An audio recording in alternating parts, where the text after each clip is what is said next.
Bonjour, bonjour et bienvenue. Je suis très heureux de vous retrouver pour ce 11e webinaire Second Souffle. Alors, pour ceux qui nous connaissent peu, Second Souffle existe depuis 10 ans avec comme objectif d'accompagner les entrepreneurs à rebondir avant et après liquidation de leur entreprise. Reconnu d'intérêt général, Second Souffle aujourd'hui, c'est 17 antennes et relais en France, plus de 300 bénévoles, plus de 1000 entrepreneurs que nous avons déjà accompagnés et des événements mensuels et périodiques comme les webinars que nous avons mis en place dès le début de la crise du Covid et les journées 24 heures pour rebondir. Alors, pour commencer, je vais déjà vous expliquer brièvement comment utiliser la plateforme que vous avez sous les yeux, la plateforme de webinar française, Livestorm. Alors, sur le côté droit de votre écran, vous avez deux onglets tout en haut, chat et questions. Donc, le chat, c'est pour discuter et les questions, pour poser vos questions. Pour poser une question, il y a un bouton tout en bas, poser une nouvelle question. Et vous avez sur les questions qui seront posées des petits numéros avec une petite flèche sur le côté. Alors, ça vous permet de voter aux questions que vous pensez être bonnes pour que Nicolas puisse y répondre. Donc, vous cliquez une fois, c'est un vote, vous recliquez dessus, vous annulez votre vote. Voilà. Des petits soucis techniques, c'est tout en haut avec le son et la vidéo. Voilà. Alors, ce webinaire, comme d'habitude, on essaiera de faire à peu près 20 minutes de discours et 40 minutes, donc beaucoup de temps pour répondre à vos questions. Comme tous les vendredis, Nicolas Doucerin est avec nous. Après 15 jours de vacances en Lombardie, où il a pu pratiquer sa grande passion, le tour du lac de Caume en pédalo et en marche arrière. Il nous revient donc en pleine forme pour nous distiller avec toute son énergie, ses expériences, ses conseils pratico-pratiques et répondre sans langue de bois à vos questions. Bonjour Nicolas. Bonjour William, bonjour chers amis, c'est un plaisir de vous retrouver. Vous voyez, j'ai l'impression que plus on rentre dans la crise et plus ça galvanise, plus ça donne de l'énergie et ça va être un bon moment que nous allons passer ensemble sur une thématique fantastique. Alors merci à mon ami William qui, je vois, durant ces 15 jours a peaufiné un petit peu la technologie. Nous avons le droit au jingle de lancement, au montage vidéo. Vraiment, franchement, bravo William. Je vois que tu es en forme et c'est un vrai plaisir. Bon, ça, le temps s'y prête pas trop. Il pleut un tout petit peu chez moi, mais c'est une pluie fine. Hein, moi j'appelle ça maintenant une douce rain. C'est ça. Ah, Douce rain. oh, quelle finesse. Excuse-moi. Magnifique. Bon, alors comme la pluie, vous le savez, mes amis, hein, elle vient du nord. La pluie, elle vient du nord. Ça se vérifie tous les jours. Et aujourd'hui, nous allons traiter un sujet passionnant. Faut-il démarrer son entreprise en période de crise? Toute la question est là. Alors, ce que je vous propose, je vais vous faire évidemment pas un long discours de 20 minutes, mais essayer de vous donner quelques ficelles, quelques recommandations bien évidemment, mais n'oubliez pas que l'énorme avantage de ce webinaire, c'est de partager, c'est de poser vos questions, c'est de dialoguer entre vous et on va essayer de faire ça de manière assez dynamisante. Voilà. Alors, faut-il créer son entreprise en période de crise? Si on a décidé de traiter cette thématique-là, c'est évidemment parce que vous avez été nombreuses et nombreux, en fait, à me poser cette question. À quel moment faut-il créer son entreprise? Est-ce en période de croissance? Est-ce en période de décroissance? Faut-il attendre finalement que tous les indicateurs soient au vert? La croissance, finalement, vous savez, ces fameux indicateurs de croissance, est-ce que finalement, quand on est en croissance et en forte croissance, est-ce que finalement, c'est une sécurité dans le cadre d'une création d'un projet d'entreprise? Une crise, telle que nous la traversons aujourd'hui, c'est aussi un moment de rupture.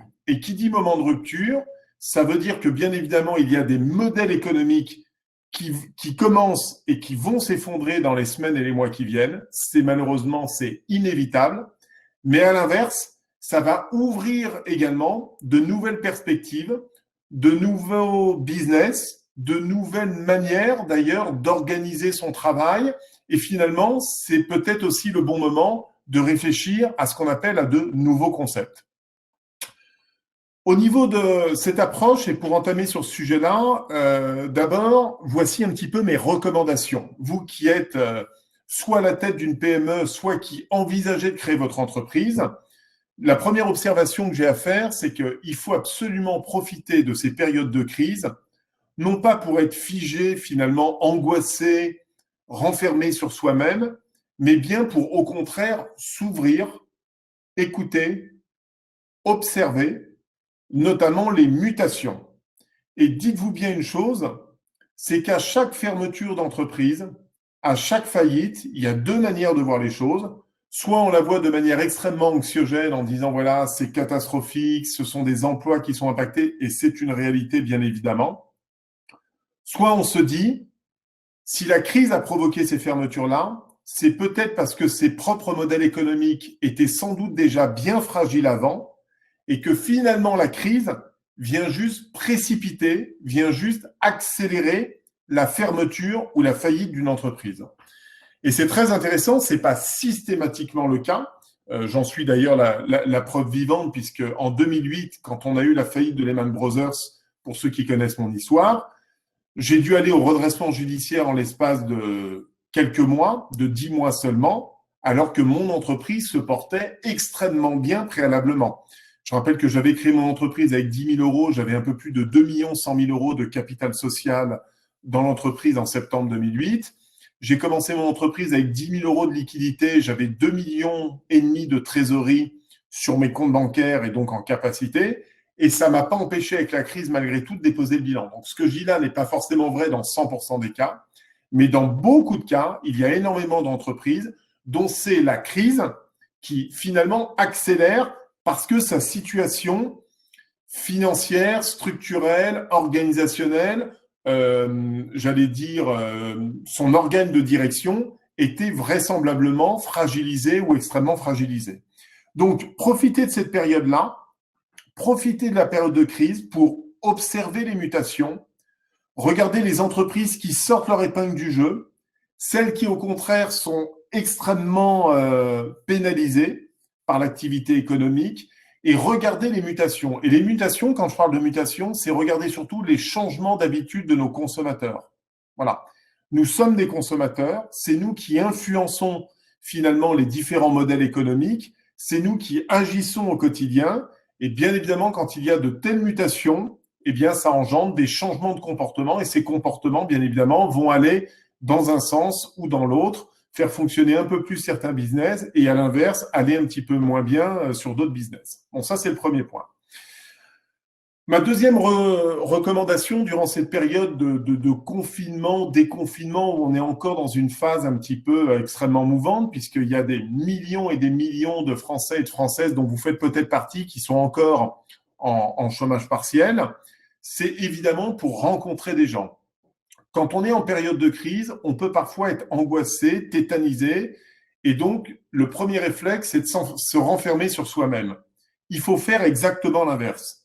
Moi, je ne passe pas une seule de mes journées sans prendre un minimum de 3-4 contacts par jour pour ouvrir, étendre mon réseau. Voilà. N'oubliez pas que votre objectif, c'est de créer autour de vous ce qu'on appelle un écosystème. Il faut, je l'ai dit dans un certain nombre de vidéos, il faut avoir cette capacité de savoir s'entourer, rassembler des talents complémentaires, des gens bienveillants, des gens qui vont vous apporter de l'énergie, des idées, des contacts, donc des mises en relation, tout ce qui peut favoriser pour élargir votre écosystème et vous donner plus de chances dans la réussite et le développement de votre projet. Donc, durant ces périodes-là, faites des choses très simples. Utilisez des réseaux sociaux comme LinkedIn, par exemple, pour aller multiplier les contacts, aller cibler des personnes, personnaliser vos messages. N'y allez pas avec des grands sabots pour demander directement le rendez-vous pour aller signer un bon de commande. Ce n'est pas l'objectif. L'objectif, c'est de remettre l'humain au cœur du dispositif et c'est de créer de la proximité, même si évidemment nous sommes à distance. Donc, soyez bienveillants. Nouez des contacts, élargissez et permettez de faire un petit peu, d'élargir en fait votre écosystème. Le troisième sujet par rapport à la crise économique, est-ce qu'il faut lancer ou pas son entreprise? Moi, j'ai envie de dire, je crois dans une chose qui m'a toujours bien servi, c'est ce que j'appelle l'intuition. Voilà. Quand on monte un projet, quand on sent un projet, quand on travaille son projet, une idée, vous la partagez, vous brainstormez, vous écrivez, vous couchez ça sur papier, d'autres vont enregistrer des vidéos, d'autres vont le partager avec des copains, un coach, un référent, des amis dans l'écosystème. Moi, j'aime bien faire confiance à l'intuition. Je sais que dans les grandes écoles, on va vous dire de faire des études de marché, d'étudier le potentiel client, la cible. Je ne dis pas que tout ceci n'est pas inintéressant, bien au contraire, ça a de l'intérêt, mais je crois beaucoup plus dans l'intuition. Quand un chef d'entreprise croit dans son projet, quand il a cette persévérance, quand il est convaincu de son projet, je pense que même si l'idée peut être dans l'absolu moyenne, il réussira avec son projet. Et à l'inverse, c'est pas parce que vous avez une idée géniale, si vous n'y croyez pas, si vous n'êtes pas convaincu au bout de vous-même, finalement, vous n'arriverez pas à donner le meilleur de vous-même, à créer l'écosystème, à réunir les talents, l'argent, les hommes et les femmes autour de vous, les conseils. Et finalement, votre bonne idée, elle restera qu'une bonne idée dans un rêve. Elle se transformera pas telle une petite graine pour venir germer et faire éclore une entreprise qui sera capable de construire ses fondations et puis de croître petit à petit.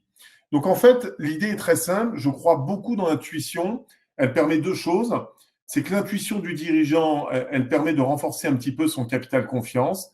Et j'allais vous dire qu'il y ait crise, pas crise, qu'il y ait croissance ou pas croissance, ayez confiance, appuyez-vous sur votre intuition et si vous êtes convaincu de votre projet, mettez toute l'énergie, les moyens pour justement faire naître ce projet et se le faire émerger. Voilà, faire émerger ce projet.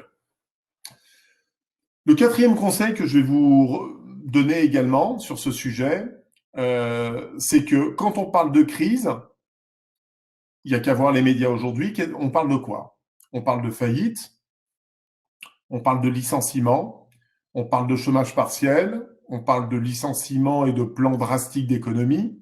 En ce moment, dans l'actualité économique, on a quelques bruits qui parlent d'augmentation de l'impôt, du recours à l'ISF, de la baisse des rémunérations fixes dans les entreprises pour essayer de limiter l'impact et donc les licenciements. Tout ça, encore une fois, est très anxiogène, est extrêmement difficile. À l'inverse, moi, j'aimerais vous délivrer un message. C'est toujours lorsque je me suis retrouvé au pied du mur, dans une crise profonde, j'ai toujours été impressionné par notre capacité à rebondir, finalement. Parce que je trouve que quand on est au pied du mur, en fait, c'est un peu comme si on était au bord d'un précipice et finalement, on n'a pas le choix.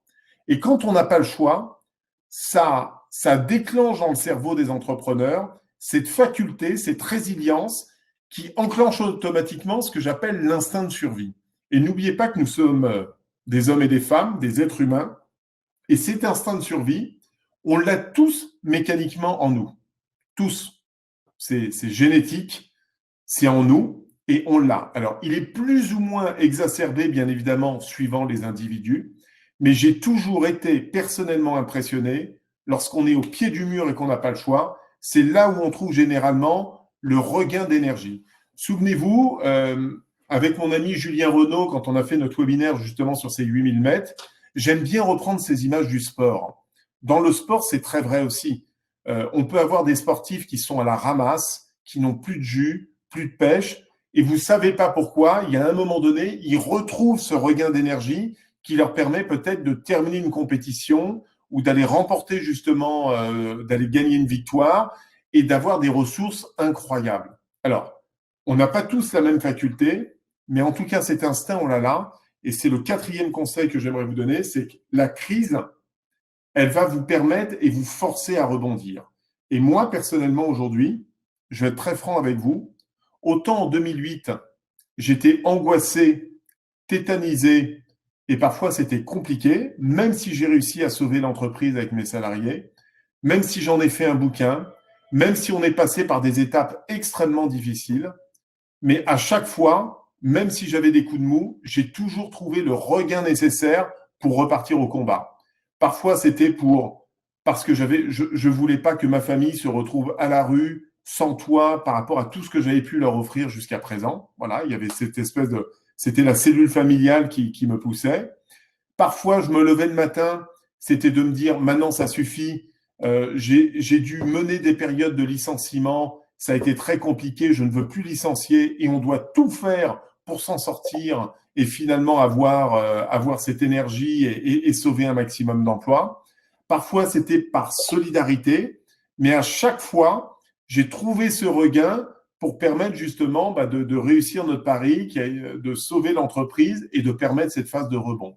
Donc vous aussi, même si certains ou certaines d'entre vous, vous n'êtes pas convaincus, ne doutez pas, mais vous serez surpris par la capacité de rebond qu'on peut avoir lorsqu'on est finalement au pied du mur et que l'on n'a pas le choix.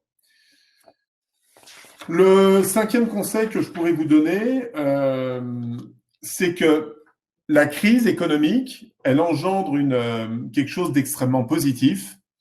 C'est quand on monte un projet entrepreneurial, il faut faire attention à 2 choses.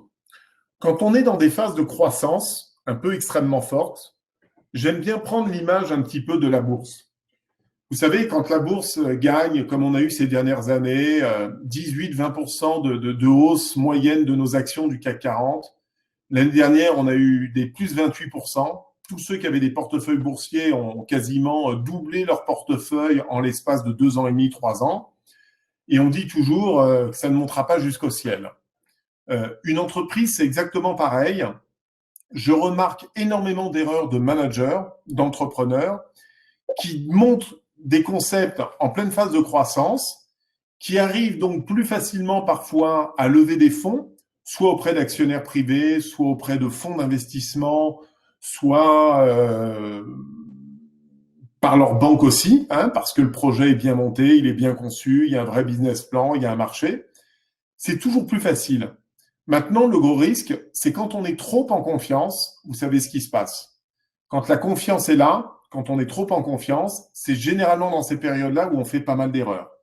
On va avoir tendance à investir un peu trop vite, à se prendre des locaux un peu trop grands parce qu'on va se dire qu'on va faire beaucoup de croissance. Donc, on va anticiper un petit peu sur les investissements, sur le matériel informatique, sur les locaux, parfois même sur les embauches, sur le matériel informatique. Bon.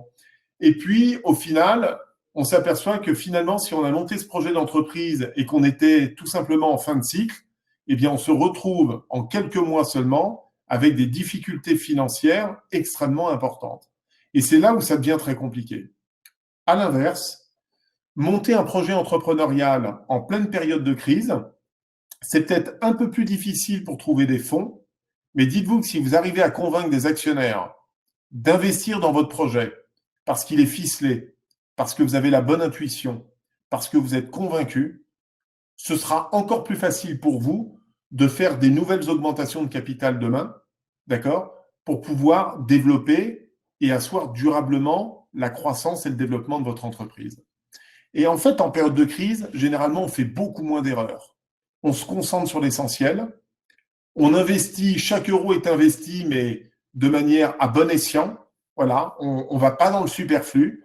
On ne va pas investir dans du matériel informatique qui coûte 2 000 € quand on peut avoir un matériel pour 2 ans qui va peut-être coûter 450 € seulement. On va tout simplement être beaucoup plus vigilant.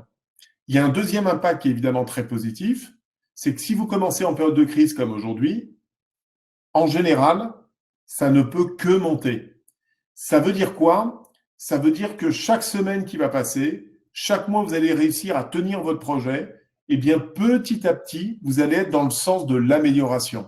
Et ça va donc vous permettre de consolider vos résultats, d'obtenir de petites victoires en petites victoires pour derrière asseoir votre entreprise et vous permettre d'avoir une entreprise saine avec des fondations saines.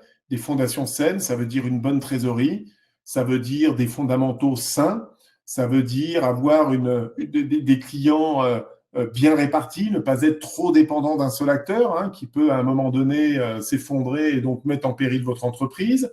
Ça veut dire prendre le temps de recruter aussi les bons talents. C'est vrai qu'en période de crise, c'est plus facile de recruter aujourd'hui et sans doute avec des coûts moins élevés.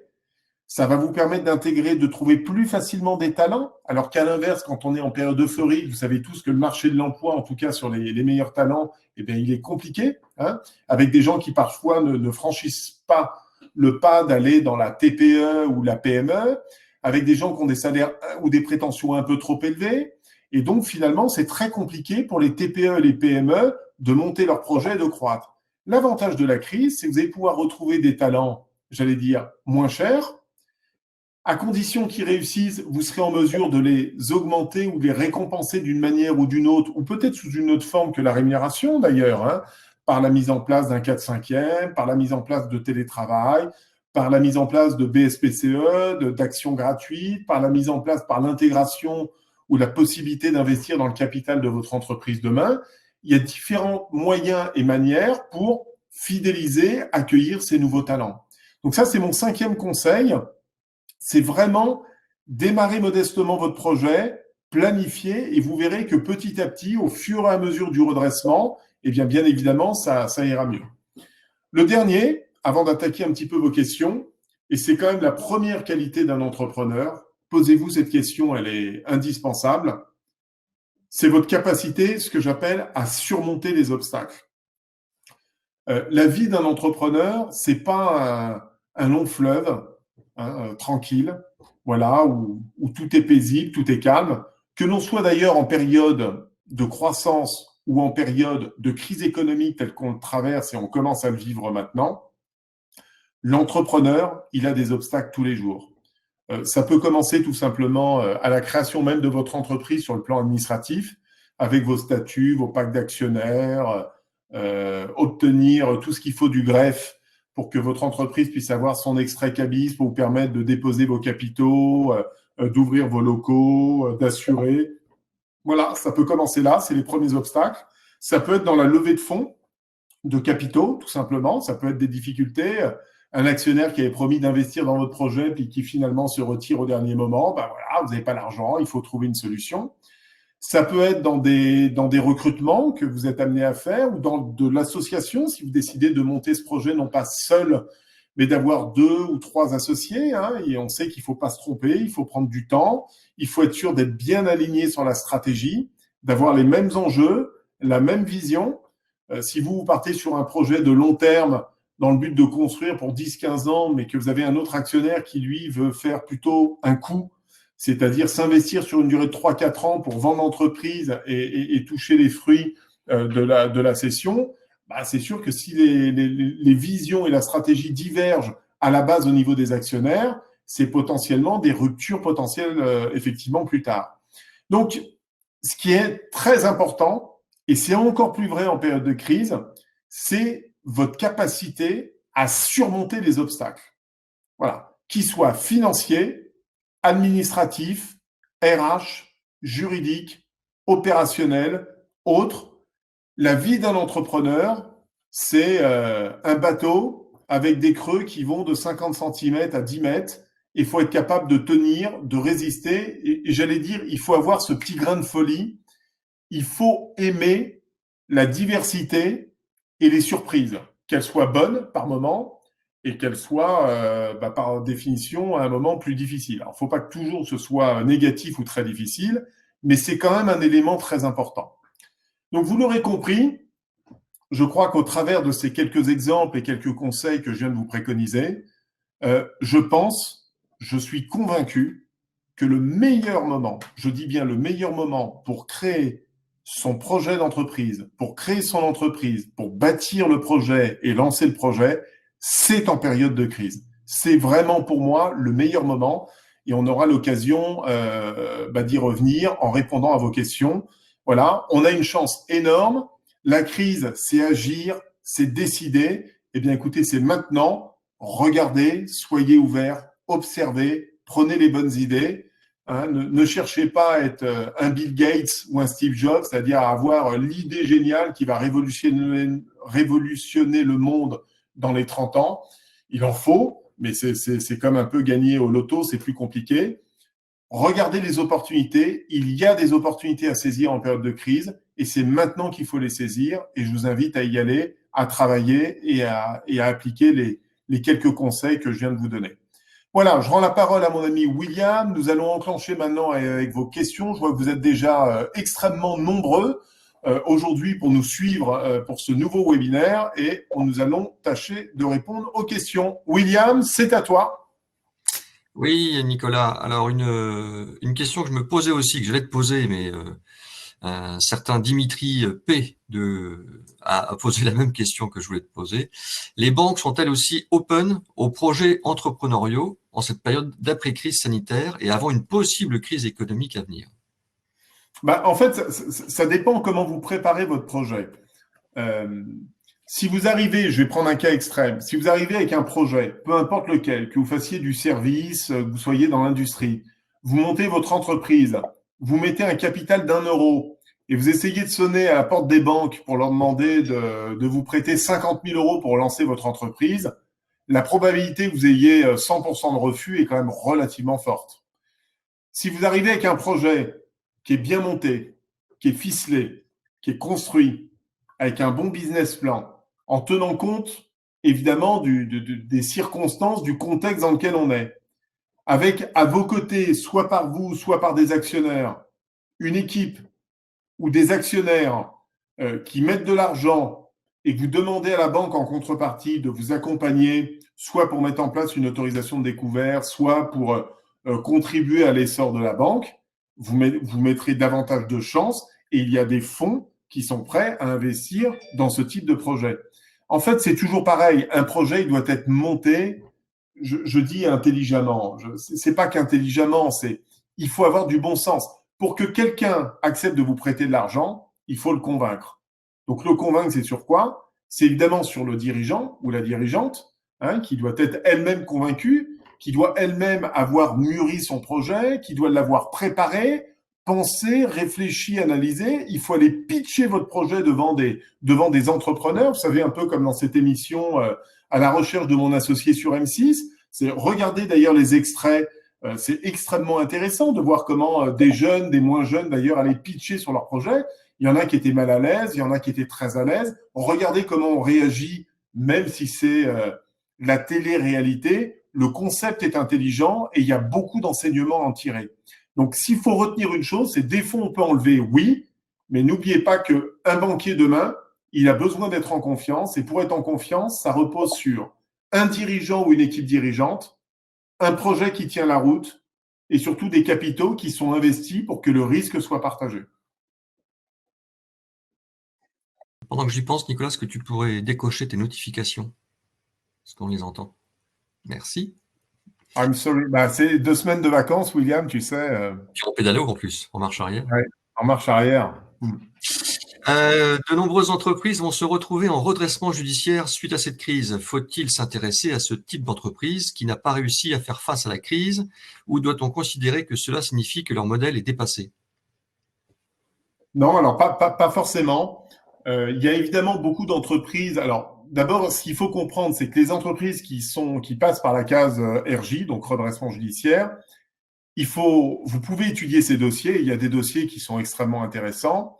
Il faut essayer d'être relativement proche du dirigeant et d'essayer de comprendre les mots MAUX qui ont provoqué ce redressement judiciaire. Si je prends le cas de Solic, moi, c'était pas un problème financier, c'est vraiment la faillite et l'effondrement du marché des ressources humaines qui a provoqué mon entreprise. Il y en a d'autres, c'est parce que ce sont des entreprises qui sont très mal gérées, qui sont en manque de liquidité, qui n'avaient pas de gestionnaire, qui n'ont pas anticipé. Ils ont la clientèle, ils ont parfois les équipes très bonnes, mais on va dire qu'ils ont des dirigeants qui sont mauvais gestionnaires. Et là, ça vaut le coup de récupérer ce qu'on appelle l'actif, d'accord? Surtout si c'est complémentaire par rapport à une activité que vous avez déjà aujourd'hui, ou si vous souhaitez reprendre. Et c'est là où il faut transformer le modèle économique. Je prends toujours le cas de cet électricien qui a subi de grosses difficultés en région parisienne. Et finalement, lorsqu'il est allé en redressement judiciaire, il a été racheté par une autre entreprise qui était, elle, spécialisée dans la domotique, d'accord? Qui avait des ingénieurs ultra spécialisés pour mettre en place des systèmes de domotique. Donc, vous savez, c'est en gros être en capacité de gérer une entreprise, une maison, de A à Z, l'électricité, commander le chauffage à distance, le système d'alarme, de mettre des indicateurs sonores en cas d'intrusion, de baisse de température de manière anormale, etc. Bon, pourquoi est-ce qu'il a racheté cette entreprise? Parce que finalement, elle était mal gérée, mais elle avait un carnet de commandes, une clientèle extrêmement importante. Bon, eh bien en fait, ils l'ont racheté pour pas très cher.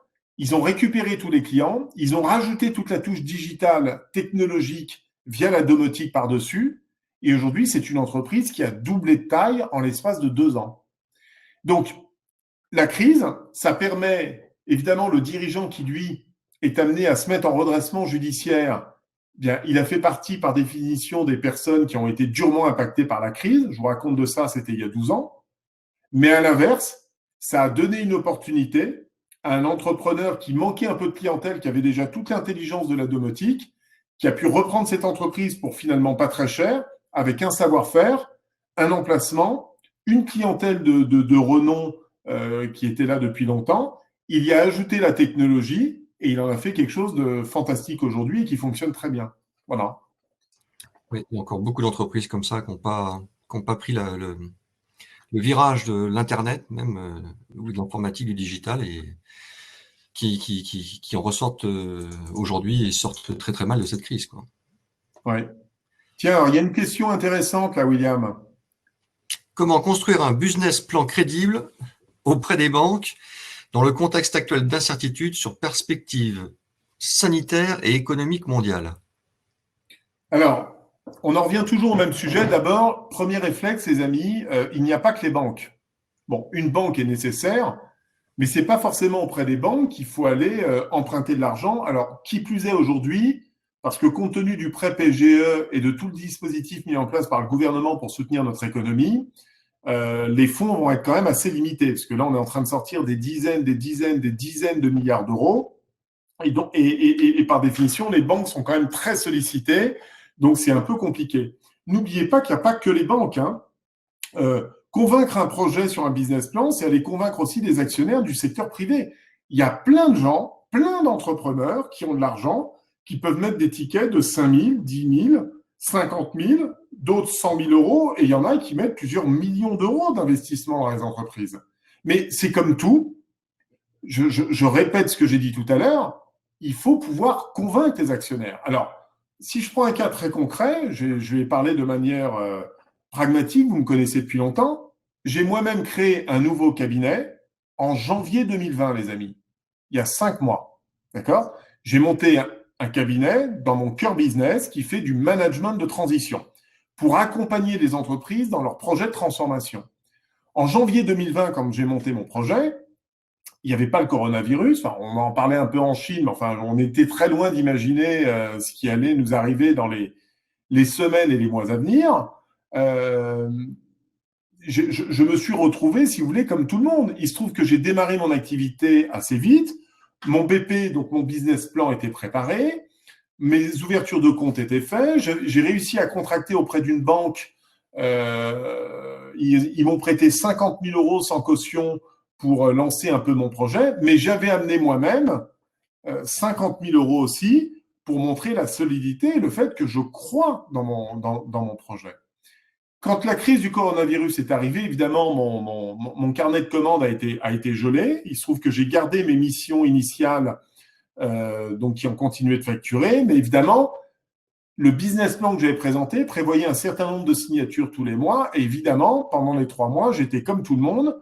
Je fais un métier de ressources humaines, donc de mise en relation de talents et de compétences avec un certain nombre de clients. Et bien évidemment, je n'ai pas signé une mission de management de transition durant ces 2 mois et demi. J'ai revu mon business plan évidemment à la baisse. J'ai expliqué pourquoi aux banquiers. Je suis allé solliciter mon prêt PGE que j'ai obtenu en 3 semaines et demie. D'accord?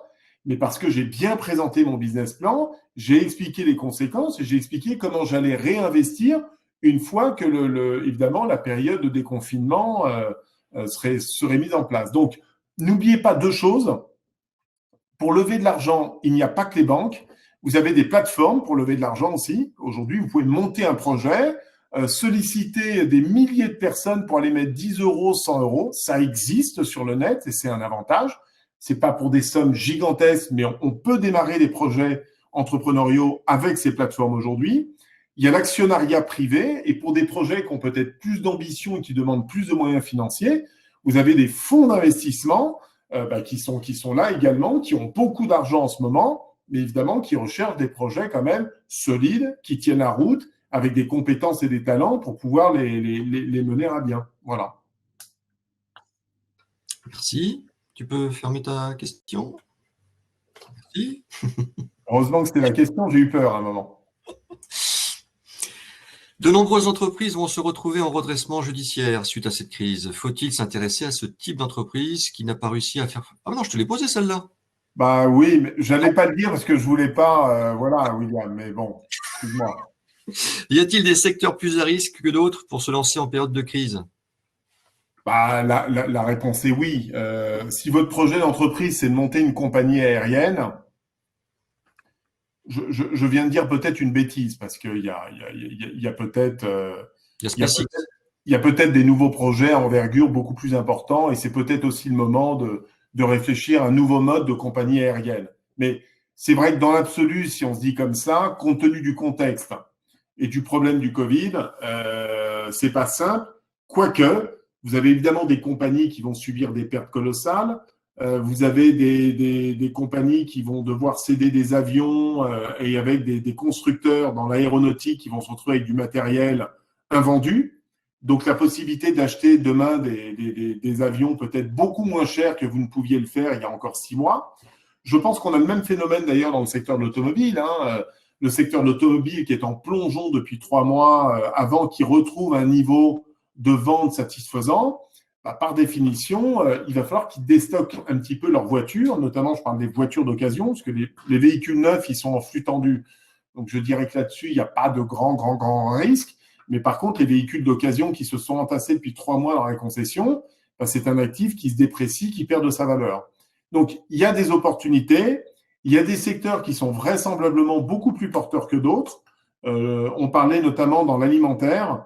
Je pense que tous les commerces de proximité qui touchent autour du bien-être, des produits bio, des produits en circuit court, je pense qu'il y a beaucoup de choses à faire dans ces secteurs-là. Il y a des choses à faire, évidemment, on parlait de gestion de crise, moi c'est un peu mon métier, mais tout ce qui va consister à accompagner les équipes managériales, les managers, les dirigeants d'entreprise en gestion de crise avec des gens qui ont l'expérience, le vécu, c'est aussi des opportunités qui sont évidemment extrêmement importantes. À l'inverse, vous le voyez en ce moment, la grande distribution, le retail souffre énormément. Alors, pas tout le monde, pas toutes les grandes enseignes, mais vous voyez bien malheureusement de très grandes enseignes. On parle de Conforama en ce moment, de Camaïeu, la Halle. Bon, il y a énormément d'enseignes aujourd'hui qui sont extrêmement fragilisées, mais il y a vraisemblablement une multitude de nouveaux commerces à opérer. On parle beaucoup d'écologie, peut-être de seconde marque, de troisième marque, de recyclage de vêtements, de nettoyage pour acheter moins cher, mieux, et avec une durée de vie finalement d'un certain nombre de produits, de vêtements ou d'ustensiles qui vont davantage s'inscrire sur la durée. Voilà. Il y a beaucoup de modèles. Encore une fois, c'est ce que j'évoquais au début de mon intervention. Il faut vraiment rester ouvert, étudier, observer et regarder les transformations. Activité locale. Activité locale, bien sûr, bien sûr. Là, tout ce qui est export, pour l'instant, est un petit peu freiné.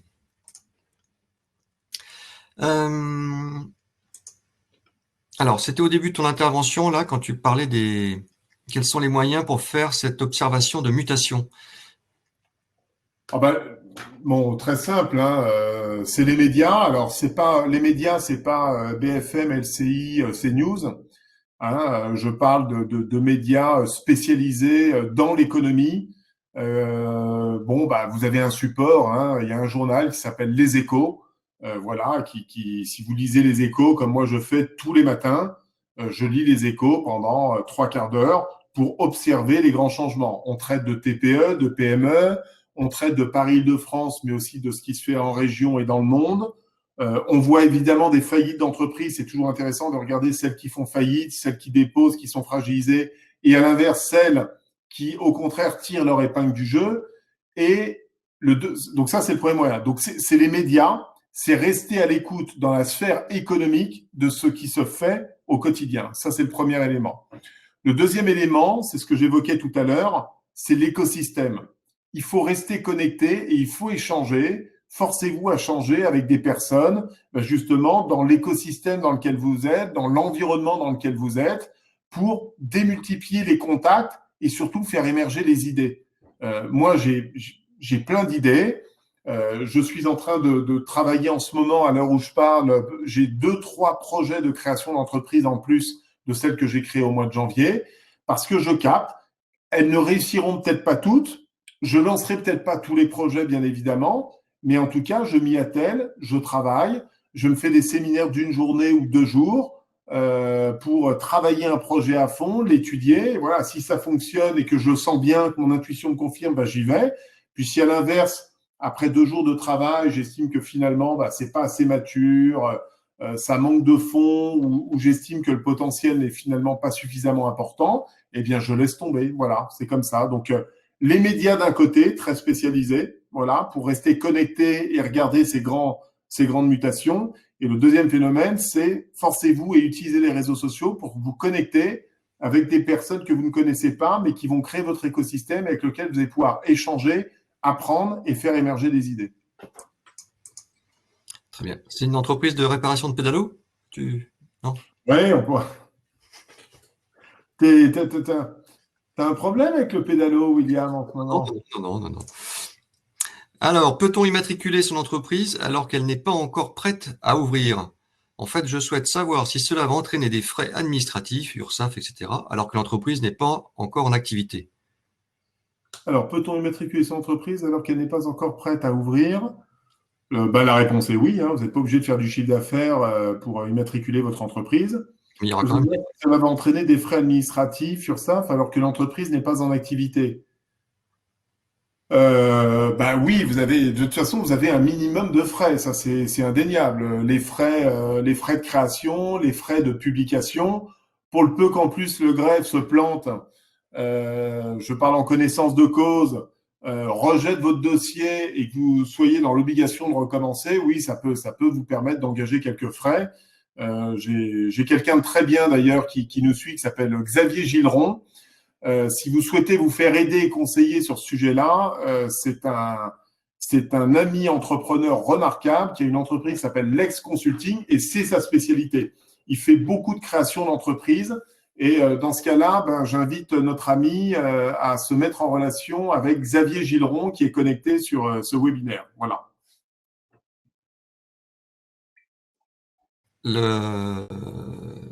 Merci Nicolas. Est-ce que c'est un cerf en plastique ou en porcelaine qui est derrière toi? Demande justement.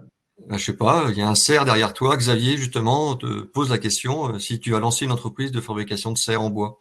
Non, pas du tout. Effectivement, il doit être je sais pas en quoi il est, mais non, c'est pas de la porcelaine en tout cas, ça c'est sûr. C'est fabriqué en Chine, ça encore. Bravo. Ouais, vraisemblablement. Ouais. Allez, comment savoir quand recruter? Si je ne recrute pas, je peux passer à côté de demandes et refuser des contrats. Si je recrute trop tôt et que les commandes ne suivent pas, voilà. Alors quand? Alors, d'abord, c'est toujours une bonne question. Je dirais que c'est pas tellement le quand. Le quand est important, mais surtout, c'est de ne pas se planter sur son premier recrutement. Ça, par contre, c'est très important. C'est toujours pareil. Si vous recrutez quelqu'un d'excellent, hyper énergie, qui va apporter une motivation, une compétence, une capacité de travail importante, très honnêtement, généralement, il y a peu de chances de se tromper. C'est surtout ne pas se tromper sur son recrutement. Voilà. Et parfois, malheureusement, il y a beaucoup d'entrepreneurs qui ne savent pas toujours très bien recruter, qui font des erreurs. Donc, non seulement ça coûte cher, non seulement ça prend du temps, mais en plus de ça, vous mettez un gros frein et vous pénalisez votre entreprise. Moi, ce que je faisais, je vais vous donner mon conseil pratico-pratique. Toutes les entreprises que j'ai créées, sans aucune exception, toutes, je dis toujours que le dirigeant doit consacrer 90% de son énergie sur son cœur de compétence. Moi, mon cœur de compétence, c'est mes clients, c'est ma capacité à vendre, mes produits et mes prestations. Ça, je sais très bien faire. Là où je suis un peu moins bon, c'est parce que ça m'intéresse moins, c'est dans la production. Voilà, j'en fais bien évidemment, mais c'est pas là, je dirais, où j'allais dire, je m'éclate le plus. Voilà, c'est pas là où je m'éclate le plus. Donc, qu'est-ce que j'ai fait, moi, me concernant? À chaque fois que je développe mes entreprises, je mets le paquet sur le commercial. Je passe 90% de mes journées relations, commerce, vente de produits. J'engrange du business. Et une fois que j'ai du business qui me permet de me payer et un peu plus pour investir, c'est là où je commence à embaucher dès maintenant pour que la production prenne le relais, ce qui me permet d'accélérer encore un peu plus, engranger le business. Et une fois que ça produit, c'est la machine qui se met en route. Donc voilà, moi c'est ma méthode. Il y a sans doute d'autres méthodes que vous pouvez partager, bien évidemment. Mais moi je fais comme ça, c'est-à-dire je me donne les moyens de mes ambitions. Et puis bien évidemment, il y a un moment donné, pour répondre aussi à cette question, ça fait partie de la prise de risque que le dirigeant doit prendre, c'est sentir au moment de se dire, bon allez, maintenant on y va, on met le paquet, mais surtout en amont, je sécurise mon recrutement et je me fais accompagner. Si je ne suis pas le mieux à même de pouvoir évaluer la personne, je me fais accompagner d'une manière ou d'une autre pour essayer de sécuriser mon recrutement et m'assurer d'avoir le bon talent, la bonne compétence pour aider à faire émerger mon projet entrepreneurial. Oui, se faire accompagner dans n'importe quel domaine, c'est toujours utile. Toujours, toujours. On réussit mieux à plusieurs que tout seul. C'est sûr. Euh... Il y a beaucoup de questions. Attends, quel est votre point de vue sur la reprise d'entreprise? Non, celle-ci, t'as déjà répondu. Ouais. C'était voilà, c'était celle-là que je voulais faire. Alors, une banque validera plus facilement un projet ambitieux ou plutôt très conservateur à travers le provisionnel financier, autrement dit, comment aborder la stratégie de dépôt de dossier en banque? Alors, c'est une très bonne question. Personnellement, tous les business plans que j'ai vus menés par des chefs d'entreprise, j'ai rarement vu un chef d'entreprise être au-dessus de son business plan. Rarement. C'est toujours des business plans qui sont très ambitieux et moi, vous m'excusez, mais je ne trouve pas ça très crédible. Quand j'investis, j'ai besoin d'avoir une marge de sécurité. Moi, à l'inverse, quand je présente un business plan à un banquier, d'abord, je présente 3 versions. Je présente ma version réaliste et je me prends des marges de sécurité sur tout ce que je fais. Je vais vous donner des petits exemples très concrets. Mon métier, c'est de vendre des managers de transition. Un manager de transition, il facture à peu près 18,5 jours ouvrés par mois. Mon business plan, il est à 17 jours. Je me garde une journée et demie d'imprévu, d'impondérable. Je connais mon prix de vente journalier. Je le minore de 15%. Et le prix d'achat, je le majeure également. Quand je fais des prévisions sur du salaire, quand je mets le coefficient de charge sociale, je l'augmente de 3-4%. Ce qui fait que tout ce que j'appelle, moi, ces petites poires pour la soif, je veux qu'à la fin de mon exercice fiscal, j'ai plutôt des bonnes nouvelles que de mauvaises nouvelles. Et je veux plutôt surprendre mon banquier, mes actionnaires et mes collaborateurs avec de bonnes nouvelles, plutôt que de devoir annoncer de mauvaises nouvelles. Alors, quand je dis ça, bien évidemment, je fais hors contexte Covid-19, qui là est vraiment quelque chose d'exceptionnel, non prévu. Je veux dire, quand on a une fermeture administrative pendant 2 mois et demi, vous aviez beau mettre tout ce que vous voulez autour de la base, c'est pas possible. Mais pour répondre précisément à la question, moi, je suis pour faire des business plans qui soient réalistes, atteignables, voire même que vous puissiez dépasser les objectifs pour surprendre le banquier. Parce que qu'est-ce qui va se passer quand vous allez surprendre votre banquier? Pourquoi est-ce que moi, j'ai obtenu la confiance des banquiers immédiatement? Parce que tous mes business plans, je suis systématiquement au-dessus chaque année.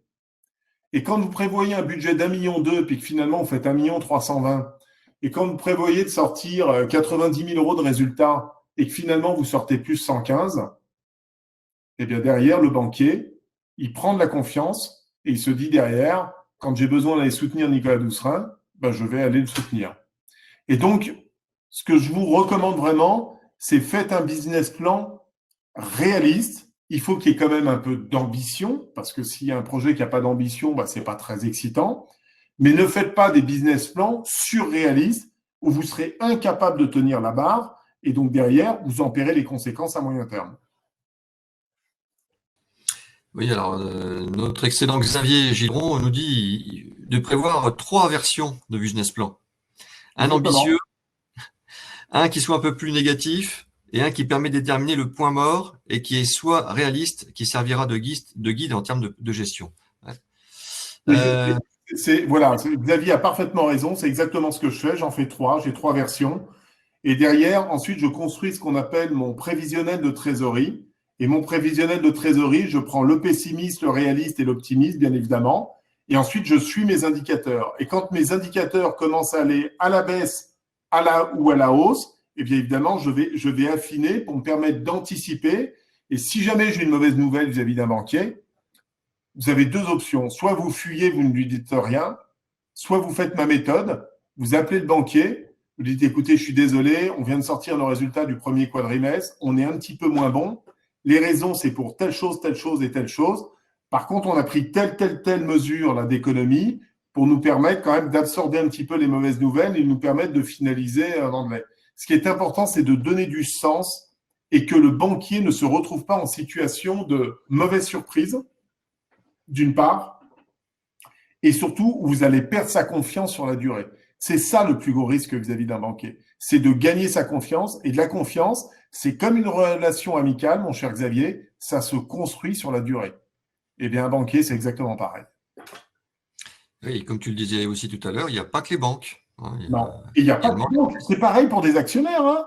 Si vous allez voir un copain, un ami, ou si c'est vos beaux-parents, ou même vos parents ou frères et sœurs qui ont investi, qui ont mis 4 000 € ou 5 000 € dans l'entreprise, bah, vous avez des comptes à rendre. Et quand vous rendez des comptes, bah, faut les tenir informés, expliquer pour pas rompre cette relation de confiance. Sinon, vous allez rentrer en conflit. Et quand vous allez rentrer en conflit, bah, ça va vous faire quelque chose d'encore plus compliqué à devoir gérer. Très bien. Du bon sens, les amis, du bon sens. Être franchisé, est-ce une bonne stratégie pour démarrer une activité? Oui, bien sûr. En tout cas, je ne sais pas si c'est une bonne stratégie, ça dépend dans quel domaine vous êtes. Par contre, c'est une excellente formation. Pourquoi? D'abord parce que quand vous êtes franchisé, vous êtes dans quelque chose qui est vous avez déjà un packaging, vous avez une organisation, des méthodes, des process, généralement. Et donc déjà, c'est extrêmement formateur pour un chef d'entreprise. Ça vous permet d'apprendre énormément. Quitte à ce que plus tard, dans 3 ans, 4 ans, 5 ans, vous alliez créer votre propre entreprise, ça va vous aider à structurer et surtout les choses seront normées. Donc ça, c'est une excellente école pour apprendre, j'allais dire, pour accélérer son apprentissage dans l'aventure entrepreneuriale. Donc pour moi, c'est un excellent moyen. Oh là là là là, prendre cours, monsieur. Alors, évidemment, il n'y a pas que. Il y a quelqu'un qui se pose la question, si nous allons chercher des fonds ailleurs que chez les banques, nous ne pouvons être que URL ou SASU. Alors, si nous allons chercher des fonds ailleurs que chez les banques, nous ne pouvons être EURL ou SASU, son somme directement SA. Là, j'ai du mal. Hein. Ouais. Non, mais pas du tout. Vous pouvez. Bon, d'abord, le statut le plus simple, c'est quand même ce qu'on appelle la SAS. Bon, la SASU, c'est la SAS, mais donc à associé unique, d'accord. Mais le statut le plus simple aujourd'hui, c'est la SAS, parce qu'en fait, dans une SAS, vous faites ce que vous voulez. Voilà. Vous pouvez avoir un administrateur, plusieurs administrateurs, un conseil de surveillance, un COMEX, un président, un DG. C'est extrêmement simple et il y a une énorme souplesse au niveau des statuts. Et c'est pour ça que c'est le statut aujourd'hui qui est généralement privilégié. Le seul inconvénient de la SAS, si je ne me trompe, c'est que si vous prévoyez d'aller en bourse, vous ne pourrez pas. C'est là où il faut être une société anonyme, donc il faudra transformer. Enfin bon, ça c'est pour des projets, extrêmement ambitieux et sur des entreprises de taille un peu plus conséquente. Voilà. Alors attends, demande de préciser. Pouvez-vous revenir sur ce que vous appelez l'essentiel? La crise de sens va vers une crise alimentaire latente, une crise économique et sociale. Si tout le monde est sur les dents, on est loin de l'essentiel. Comment se démarquer comme entreprise citoyenne? Voilà, je pense qu'il faut faire une thématique spéciale là, William, parce que là le sujet est très complexe. Là, on tourne sur le sujet un petit peu d'actu dont on entend dans tous les médias. C'est comment est-ce qu'on construit le monde d'après finalement. C'est ça. Je pense que derrière votre question, il y a comment est-ce qu'on construit le monde d'après. Bon, d'abord, j'ai pas la prétention de tout savoir, tout connaître et tout dire. Donc voilà, j'ai mes propres limites. Je pense que nos modèles économiques vont considérablement évoluer. Moi-même, d'ailleurs, je me pose beaucoup de questions sur un certain nombre d'idées préconçues que j'avais. Comment remettre peut-être de l'équilibre entre le social, l'environnement, peut-être redonner beaucoup plus de sens au niveau de nos entreprises. vraisemblablement d'arrêter vers une course à la croissance pour la croissance, parce que je crois que ça n'a pas de sens. Notre planète Terre, elle a une taille, elle a des territoires dont une partie aujourd'hui vont être petit à petit condamnés par les effets dramatiques du climat, de l'évolution du climat et par l'augmentation des températures, c'est-à-dire qu'on va avoir des mouvements de population extrêmement importantes qui vont devoir déserter des territoires parce qu'ils seront plus en capacité de survivre sur ces terres-là. Donc tout ça va engendrer des bouleversements effectivement sociétaux, économiques, climatiques, environnementaux extrêmement conséquents. Mais là, bon voilà, c'est une transformation en tout cas qu'on va devoir prendre conscience. On a vu que la période d'ailleurs de confinement a permis des améliorations spectaculaires d'un point de vue écologique aux quatre coins de la planète. Est-ce qu'on va en tirer les conséquences? Est-ce qu'on va aller vers des périodes de confinement un peu dit obligatoires pour permettre à nos poissons de se reconstituer dans les océans, à nos baleines de se reposer, à nos fleuves, nos affluents de retrouver une certaine sérénité avec moins de polluants, à notre atmosphère d'être libérée des avions, des gaz à effet de serre en grande majorité? Je ne sais pas, je l'espère, mais encore une fois, c'est un changement profond. Et ce que je vous propose, il faudra organiser un webinaire sur ce sujet et avec quelques spécialistes en la matière pour pouvoir enrichir le débat et permettre d'avoir des éléments et des clés de réponse. Alors, une des dernières questions. Alors, on a parlé beaucoup dans le chat pour faire du recrutement. On a parlé des BSPCE, les bons de souscription de parts de créateurs d'entreprises. Oui. Et c'est quoi la question? Non, mais j'aimerais que tu en dises un peu plus parce que c'était très vite dans le chat. Ah donc, oui, en fait... non, mais les BSPCE, c'est des super dispositifs qui ont été mis en place. De mémoire, c'était notre ancien ministre de l'économie. Tu le connais bien, William, c'est Dominique Strauss-Kahn.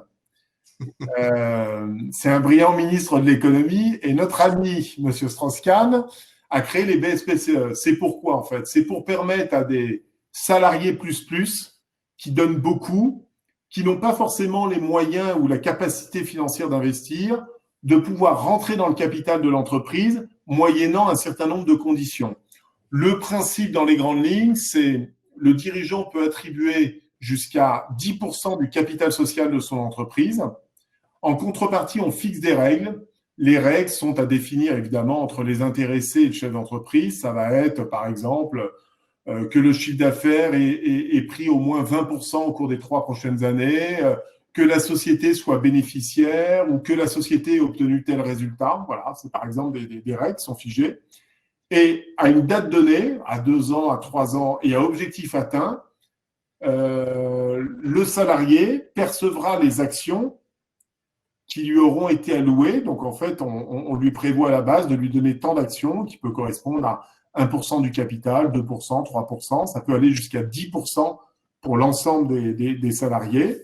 Et donc, l'avantage, c'est qu'il peut se retrouver actionnaire à une date donnée avec des actions dont il n'aura pas sorti d'argent et qui lui permettra, évidemment, de faire une plus-value le jour où l'entreprise, par exemple, cède son capital, s'introduit en bourse, ou lorsqu'un actionnaire de référence ou majoritaire décide de racheter toute une partie du capital pour prendre le contrôle de l'entreprise. Voilà, c'est le principe, c'est permettre à des salariés plus de contribuer à l'actionnariat, notamment quand on n'en a pas forcément les moyens. Ce n'est pas toujours le cas, mais c'est généralement ce pourquoi ce dispositif a été mis en place.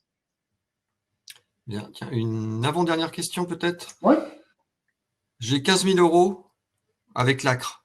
C'est crédible face au banquier pour un financement de 50 000? Chiffre d'affaires potentiel France, 200 000 €, 200 millions d'euros. 200 000 €. 200 millions 200 compliqué, ça manque un peu de précision. Encore une fois, c'est quel est le projet?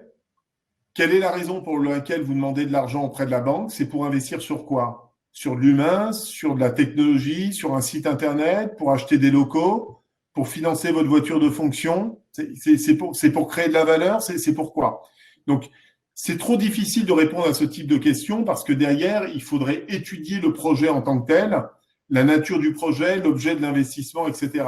C'est possible, je l'ai déjà fait, mais encore faut-il, encore une fois, bien présenter son projet, quel business plan, quel modèle économique pour convaincre. Voilà. Mais sur des petites sommes comme ça, n'oubliez pas encore une fois, il n'y a pas que le banquier. N'oubliez pas qu'il y a plein de gens aussi qui ont les moyens financiers d'investir et qui recherchent des investissements. Il faut juste être encore une fois connecté à ces réseaux-là. Rapprochez-vous des CCI, rapprochez-vous des associations qui regroupent des actionnaires ou des fonds. Regardez sur Internet, connectez-vous, allez dans des associations, rencontrez des dirigeants, mais vous avez il y a beaucoup de gens qui sont prêts à investir. Maintenant, il faut bien monter et bien préparer votre projet. Une petite dernière, mais pour nos amis restaurateurs qu'on a hâte de tous retrouver. Alors, je ne sais pas si tu vas pouvoir y répondre, mais comment bien recruter en restauration? Réseau, anticipation de combien de temps avant ouverture, privilégier salaire haut pour la fidélisation ou prime au mérite? Comment bien recruter, c'est toujours le même sujet, hein. Moi, je pense que dans un restaurant, il faut se démarquer sur plusieurs choses. Le salaire est important, c'est indéniable, c'est un métier qui est difficile, qui demande beaucoup de sacrifices, et travaille le samedi, le dimanche, parfois le soir très tard. Et on sait qu'aujourd'hui, parfois, les nouvelles générations sont plus tout à fait aussi souples qu'on ne pouvait l'être, par exemple, il y a 20 ans. Voilà. Il y a beaucoup de contraintes aujourd'hui. Maintenant, n'oubliez pas, il n'y a pas que l'argent qui permet de motiver. Si vous allez axer votre cuisine, par exemple, dans un respect de l'environnement, vous allez attirer aussi une certaine génération et certains profils qui auront cette sensibilité par rapport à la protection de l'environnement. Si vous êtes figé sur un concept bien précis, il y a aussi des moyens de fidéliser, de récompenser. Là, on parlait de l'actionnariat tout à l'heure. Ça peut être aussi une autre mesure auprès par exemple, de votre chef. Si vous avez votre chef cuisinier qui est vraiment un talent, qui apporte beaucoup parce que, évidemment, il fait une gastronomie de qualité qui va plaire, ça peut valoir le coup, pourquoi pas, de l'inscrire dans un projet entrepreneurial un peu plus large pour qu'il soit davantage investi et davantage motivé. Il y a plein de choses. Je dirais qu'il n'y a pas une solution pour toutes les entreprises. Il faut l'adapter par rapport à votre concept. Et le meilleur conseil que je puisse vous donner, c'est dans ce cas-là, faites-vous accompagner par un coach, par un mentor, par une association pour vous aider à challenger vos idées et puis à y voir plus clair pour vous permettre de réussir votre projet entrepreneurial. Et est-ce qu'il vaut mieux qu'elle fasse des hauts salaires pour fidéliser ses employés ou plutôt de la prime au mérite? Après ça dépend. C'est-à-dire que soit vous faites un système de rémunération au mérite, mais très incitatif, ça peut être un bon moyen. Là, on ne va pas parler des autres dispositifs, mais vous pouvez mettre, il peut y avoir de la rémunération sur les bénéfices générés par l'entreprise. Vous pouvez mettre des plans épargne entreprise. Vous pouvez mettre des plans épargne retraite. Il y a plein de dispositifs fiscaux d'ailleurs qui permettent de défiscaliser pour les entreprises, sous réserve évidemment qu'elles dégagent un minimum de bénéfices, avec un certain nombre de barrières. Entourez-vous d'un conseiller, allez voir un expert en la matière pour mettre en place aussi des dispositifs.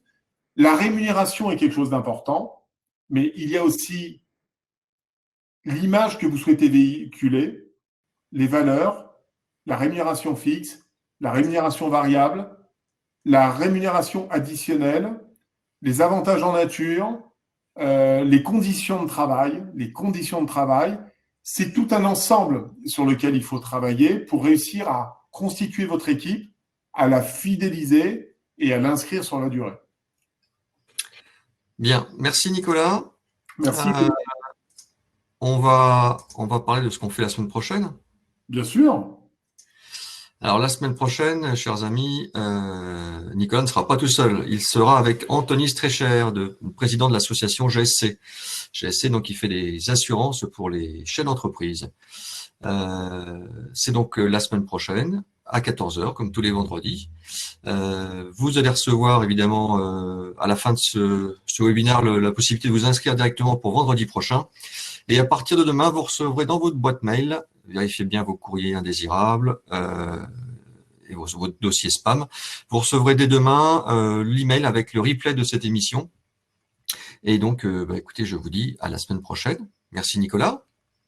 Merci William, merci à vous toutes et à vous tous. C'était encore un immense plaisir. Vous avez été très nombreux. On voit que même avec la période de déconfinement, vous êtes fidèles et de plus en plus nombreux à nous suivre. Et ça, c'est un vrai plaisir. Et puis, on vous dit rendez-vous à vendredi prochain. Puis, je remercie William et je propose qu'on se mobilise pour lui acheter un pédalo pour son prochain anniversaire. Merci. Bon week-end à tous. Merci William. À bientôt. Ciao les amis.